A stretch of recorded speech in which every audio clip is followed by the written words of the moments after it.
Alors je vais vous montrer un petit peu le mode appareil photo donc du Galaxy S6 Edge. Déjà petit raccourci sympa, c'est en appuyant 2 fois sur le bouton Power, on a l'appareil photo qui va démarrer automatiquement. Et donc ici on voit l'interface photo donc de ce Galaxy S6 Edge.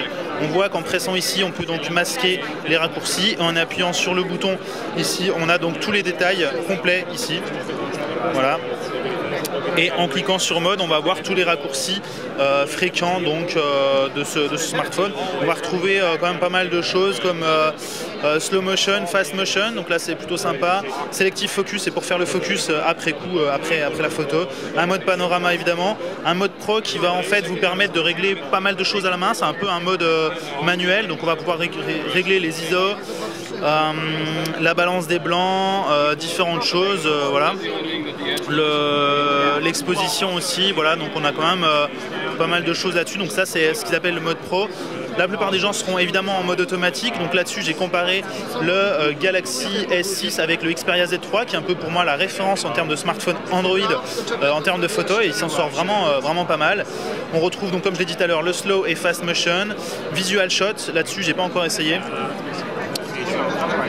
Voilà, donc en fait ça c'est pour avoir finalement une vue un petit peu 3D d'un objet. Vous faites plusieurs tours comme ça avec un objet et donc vous pourrez ensuite bouger, ça va vous générer un fichier que vous pourrez bouger pour le voir sous différents angles. Donc voilà, j'ai pas encore testé. Et enfin Download qui va vous permettre de récupérer en fait en ligne différents modes. Donc là-dessus c'est pareil, c'est un mode qui a été introduit un peu par Sony où en fait on peut faire différentes choses. On peut télécharger en fait des applications dédiées à la photo et qui vont donc s'intégrer directement dans le menu photo ici en fait.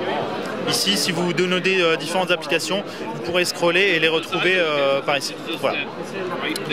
Au niveau vidéo, donc là je viens de lancer directement une vidéo, mais en fait je voulais surtout voir au niveau des settings jusqu'où on peut aller. Donc en termes de vidéo, on peut monter jusqu'en Ultra HD, donc 3840 par 2160. Et en termes de photos. Et donc en se remettant en mode pro, c'est-à-dire en mode manuel, finalement, on peut changer donc la taille des photos. Et donc là, on voit bien qu'on est en 16 mégapixels maximum. Donc 16 mégapixels et Ultra HD en termes de photos et de vidéos. Donc c'est vraiment tout ce qu'on connaît habituellement. On peut voir qu'on a toujours un mode rafale accessible directement ici. Je ne sais pas si vous voyez ici le nombre de photos qui s'incrémentent là. Donc j'en ai fait je ne sais pas combien. Hein. Voilà, ici j'en ai fait 30 en quelques secondes, donc c'est vraiment, évidemment c'est toutes les mêmes parce que je ne bougeais pas, mais ça reste quand même assez performant là-dessus.